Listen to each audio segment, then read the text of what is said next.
blood why not? flowing every day, man. Hell yeah. Well, Wayne, what do you do? What is this? Is this a Defender of the Riff exclusive? We've got Wayne from Hatebreed at Aftershock. Just not hanging, even playing not a set. Playing, just a spectator. Hanging. Spectator sport. Dude, when enjoying the time. When I see you walk into the room, I'm like, all right, there's Wayne. We're getting him to do Defender of the Riff. So I appreciate you doing a little appreciate asking me. Off the cuff, fucking unplanned interview today. Why not? I'm sure you came to enjoy bands and enjoy your day, but instead sometimes you're working. you gotta go to work. Well, I appreciate you doing it. I know you don't even have your regular guitar with you. You're this playing one of mine. We tuned it down to C too, because that's my tuning anyway. Of course. Real thin strings. They're kind of floppy, but we're doing it anyway. We're doing it anyways. We're rolling. If you hear with anything bad, it's all because of the strings and not my guitar. That's so you know. Fuck it, we're doing it live. Hell yeah, man. Well, dude, how you doing, man? It's great to catch up with you. Doing good, doing great. I was here the other day, saw some bands. It was a good time in the hot sun. Luckily, I was in the shade most of the time because people that know me, I don't like the heat. But I'm doing it anyway for the love of the music. Hell yeah. Stay sweating it out. Well, that's what this show really is all about. It's about the love of the music. I'm trying to, talk with different guitar players and get to the bottom of, why we've given up any normal career path. There's far easier and more fun, I don't know about more fun. I'd say there's far easier but no more fun thing you could do than spend your life defending the riff. I think the job itself is easy. It's just everything around that might be hard, like living on a bus with 10 other people and, that kind of thing. The smells, the sights and sounds, yes. The bathrooms, like getting up in the morning looking for the one bathroom that might be at the venue with 10 people. Yeah, also. 10 people also in line, yeah. The job, the hour or whatever on stage, that's the good part. It's that's just the other part around it. Not that I'm complaining. I'm happy. I'm very happy to do this for a living. But, hell yeah. Everything has its ups and downs. Absolutely. So let's just dive into it. I kind of want to get your story as a guitar player, who those original, 6-string dudes that were kind of blew your mind when you were a kid, some of those first records, and who kind of introduced you to this whole world of rock and roll. I'm going to say the very first band, that would be Kiss, like as a little kid. That's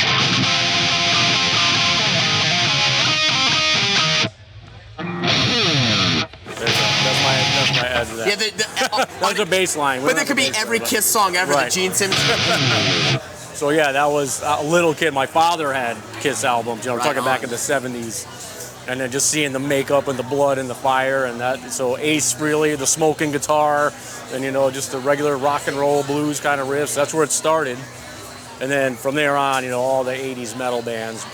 But I'd say probably when I first started to actually learn what I was doing, because I used to play guitar but make noise and not know what I was doing. Right. When I started learning how to play, probably Randy Rhoads and Kirk Hammett. Hell yeah. Those are probably my two of my biggest influences when starting out. I have tons of other guitar players I love, but those were like kind of the two main ones. I used to try and play along with the records and as far as solos and all that stuff goes. Yeah, Randy's God, obviously, that goes without saying. And Metallica on a songwriting level, like, I think there's a reason why everyone always cites people it. always like, say stuff about Kirk Hammett, he's not good. About like, what are you, crazy? He's written some of the most beautiful solos. Or like, there's melodies within the solos. It's almost like a whole nother song. And I love it. Like, I think he's great. It's all the internet hate, the haters. Listen, like, get out of here. Haters gonna hate everything, right? If you can write a guitar solo that's hummable, like you can play for an audience of people and they can hum it back to you. And you have the shredded kind of fast stuff mixed in there. Yeah. That's the stuff I love. Yeah, dude, Kirk Hammett's fucking incredible. Yeah, all the Ozzy guys. Incredible writer, dude. Zakk Wylde, Jakey Lee, I love them. So you love the classic shit. Oh yeah, but I also like Arch Enemy, like Michael Amott. That's like, I love that. Another thing that's real heavy. Dude. Oh yeah, but the melodic solos and that kind of stuff, I love it. Yeah, Michael Amott, man, incredible player. Fuck, and another fellow Kiss nerd. I love this. Got like a circle of dudes in this world who all worship Kiss. I just saw that. You were on the DK Army, of like kind of It's how can you not? And I know you play in a band with Frank. Frank's fucking obsessed. He's the ultimate Kiss fan. He's got them all tattooed on him, the signatures. He goes on the Kiss cruise every year. He used to. I don't know if they still do it or not.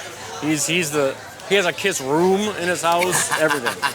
He's got me beat, that's for sure. I've got news for you. All of us freaks have a Kiss room. I've got a Kiss room too. I actually did a podcast with him, like all Kiss themed, and he did it from his Kiss room. And Okay, one of those things that's supposed to be an hour, and it was ended up being 2.5 hours. Neither of us could hang up. We just kept talking about That's Kiss. great. So you're getting into Kiss early on. Obviously, Randy, Kirk, all the classic metal stuff. Who is it that kind of, gets you your first guitar, or what is it that inspires you to get your first instrument? I'm gonna have to say, like, it starts with Kiss, but then I listen to, like, the early to mid 80s, like everybody, Judas Priest, Iron Maiden, Ozzy, Rat, Motley Crue, like all that stuff. Like Jackson back in the day is what I liked. So I got my first good guitar was a Charvel Model 4. So then it went from there, and that's what started it all off. Just because that's what people were playing in the '80s, it seemed like. Yeah, the Shredders, yeah. Kirk Hammett and Randy Rhoads, for example.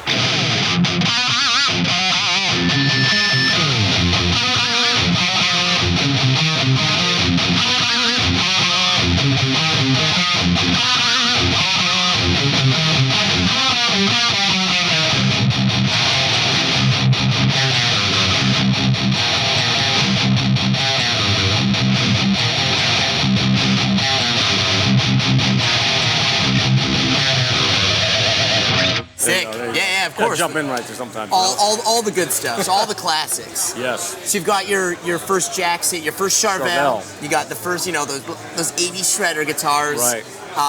So here's another thing. Like that was, young teenager, but then I started in late teens. I started getting more into punk and hardcore, and like Agnostic Front, Cro-Mags, and all those bands. So then I was like, I got a Gibson SG. Because I was like, that's like punk. To me, that's like punk rock. And then, so I had that Gibson for a while. Then later on, Zakk Wylde. Like, Zakk Wylde's one of my favorites still. Like, he was with Ozzy, obviously, but then he kind of almost reinvented himself with Black Label Society. Yeah. And I thought it was just like the coolest thing in the early 2000s. Like, I kind of got back into metal again. Like, a lot of genres. I'm more open-minded now, and I like other stuff. I was, kind of a little more closed-minded in the 90s. Like once grunge came, I kind of went more of the hardcore punk rock, and I didn't even listen to metal for a while. It was just like, whatever. This is my scene. But then coming back into it through 2000s, like Shadows Fall, Lamb of God, or Arch Enemy, and then like Black Label Society, like that was the one like guitar god still, like Zakk Wylde out there. So with the Les Paul and the Marshalls, I was like, so then I had to get a Les Paul custom, and then I played those for a while. I think it's really important that we go through our phases of, identifying with one scene at a time in our growth as a musician, as long as it does end up coming back to having a well-rounded perspective of it all. Like it was, early teens or mid-teens, it's like thrash metal only. Yeah. Like none of that. But that's how you get into all the, all the thrash, and then you can graduate to others. As long as it comes full circle, and at the end of the day, you can just be a music fan. Exactly. I think that's all part of the growth cycle. I agree with that. You talk about Zakk. Did you ever fuck with his band Pride and Glory? Oh yeah, definitely. Dude, that first record is so insane. It's great, and even like that. And then he did a DVD. It was like the Unblackened.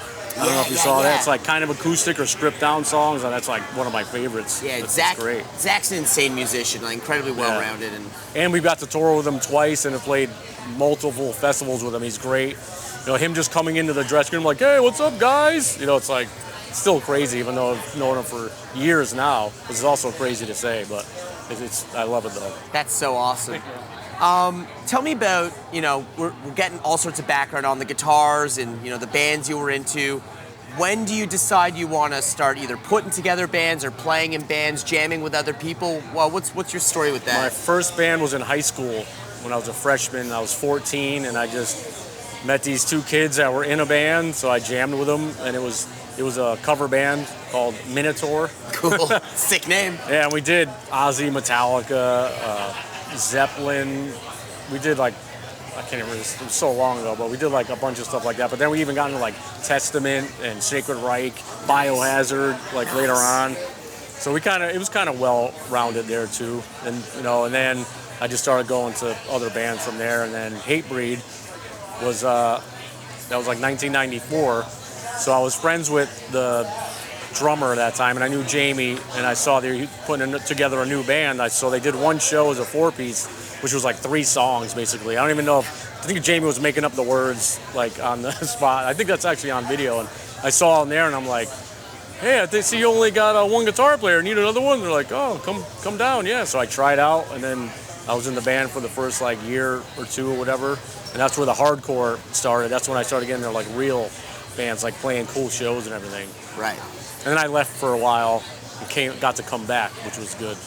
I think, one of the coolest things about Hatebreed for me specifically, because I'm from the metal background, I do metal first and then I get into hardcore. Right. I didn't do it the opposite way. So it's the same like you, I Right. guess. I was like back. Yeah, like the thing for me that I've always loved about Hatebreed is that it incorporates that metallic riffing. It's not Right. always just like the hardcore punk style Right. of riffing. It really does have that metallic edge. Right. So for a metalhead, it's super Right. easy to get into Right. the early records and the modern records. That's what I think is good. We're kind of like that crossover band where we can tour with a metal band. Like we've done tours with Obituary and Napalm Death, Exodus, but then we'll do like I said, Cro-Mags, Agnostic Front, Terror, and a bunch of the younger hardcore bands, and somehow we're not out of place. And then we did a tour with like Five Finger Death Punch, and we still, they're Megadeth, Anthrax. So it's good that we're kind of in between that, because it's what I love. I love both styles, hardcore, punk, and metal, kind of equally, like depending on what mood I'm in or whatever. So it's cool that I get to tour with all of those and just fit right in, like where it's not like they're playing with them. It's cool. In your opinion, if you had to like pick a riff that kind of sits in that happy crossover middle ground, like what's a good example of the way that Hatebreed can embrace both everything that is hardcore punk and also heavy metal at the same time? I guess like the metal one like that I always played is like a newer one that people know. It's called Looking Down the Barrel of Today. It's a fucking sick song. So it's pretty metal, but then it comes in. It's like.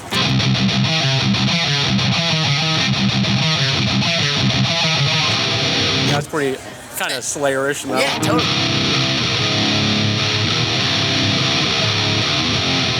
And then just has basic chords in between there. So it's like there's a ton of riffs. I can't think right now, like I said, something, but you'd have to listen to the full album. Of course, yeah. I don't want to give it too much away. No, I mean this is it's the teaser. It's the little sample. Teaser. That's it. Like old, going way back, there's a song called Not One Truth, and it's just like fast,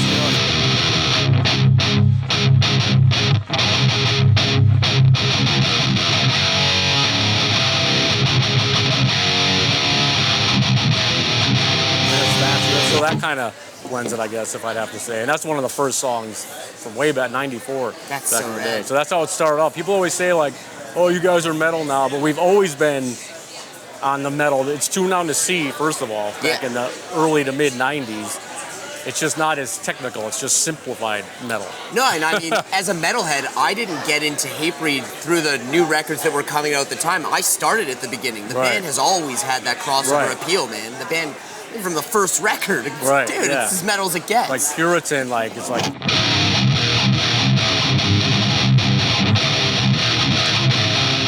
The strings are real thin, that's why it sounds like that. But anyway, Like that tour, basically.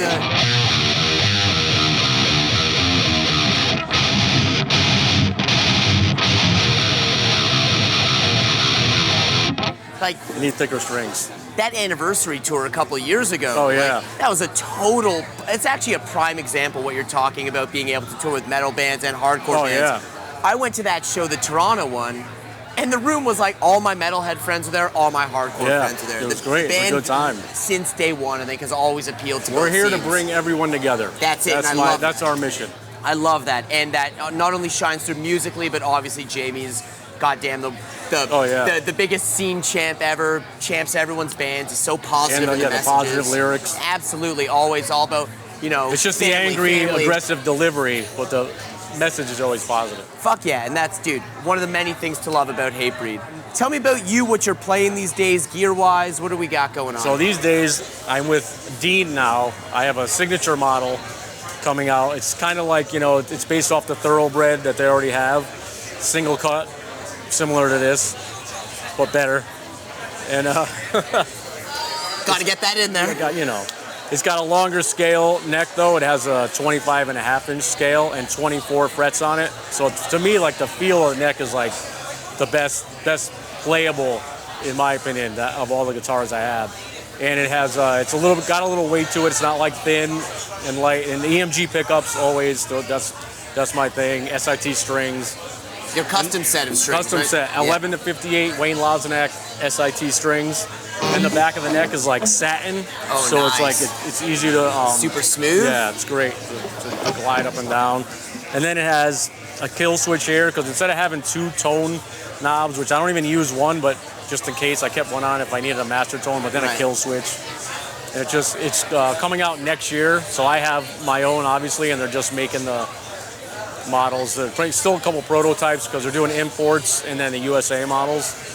So hopefully, we're not sure when, but sometime next year they'll be available. So you definitely got to check them out when they come out because it's definitely my favorite guitar. I'm not just saying it because it's mine, but it definitely. I told them if they wanted to, make me a prototype, this is what I want. And they did, and I fell in love with it as soon as I got it. That's rad. The tone, the look, the playability, everything. We're playing these EVH 5153s today, which if I have to use a tube head, this has like been my go-to. What do you use? You're using Marshall. heads? Yeah, heads. You haven't real switched amps. to the modern. We're one of those bands. We're like cavemen. We don't even know how to use any of that stuff. Yeah. We have floor wedges, no in-ears, no tracks, just playing. Because that's all we know how to do, really. I don't know. But wireless, or you still? I got a wireless. I was on a cable for a while because sometimes wirelesses they change the tone, and I was like. But I found one. It sounds good. So our bass player is still on a cable for now. Nice. But it's Marshall JCM 2000, the TSL 100s. Yeah. Like those, they're heavy. They sound good. For a lot of people are amazed. They're like, "How do you get that heavy sound out of the Marshall?" I'm like, "It just works. It's been working for us for years." So. Yeah, those heads specifically have a ton of gain on them. They're great. And MXR pedals I usually use. The most important one is my smart gate, because if I don't have that, it's going to be feedback every time. Yeah, like you were just doing those chunks in Puritan in between and be like, oh yeah, yep. And I'm like, so I need that. Feedback. Like, if I don't have that, it'll be a mess. Dude, I use like a Boss NS2, and it's the same thing. If I don't have that noise suppression, like that, forget it. I will give up every effect. I will give up every gain stage. I've said that a bunch of times. Yeah. It's like, without that, it's not going to be good. Especially with breakdown music, like you can't do almost every song we have. Exactly. They're like, maybe it's like a new metalcore kind of song, but it won't work for us. That's rad. Well, Wayne, I appreciate you hanging out on your day off. Yes, my pleasure. Had a good time. Talking guitars. You want to take us out with a Hatebreed riff just to say we did it? I know you've already played like 7. But yeah, just take us out with some nice, they'll like roll the credits or something while you're playing us a sexy riff. It'll be awesome. All right. Hell yeah. Wayne Lozinak, Hatebreed, everyone. Knotfest Defender of the Riff exclusive.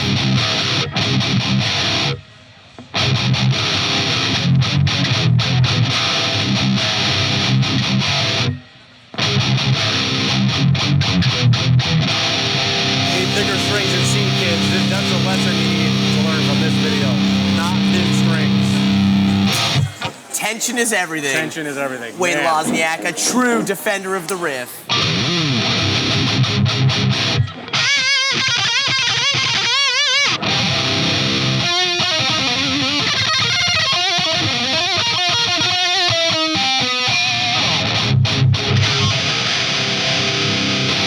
Hell yeah, dude. Appreciate your time, man. That ruled.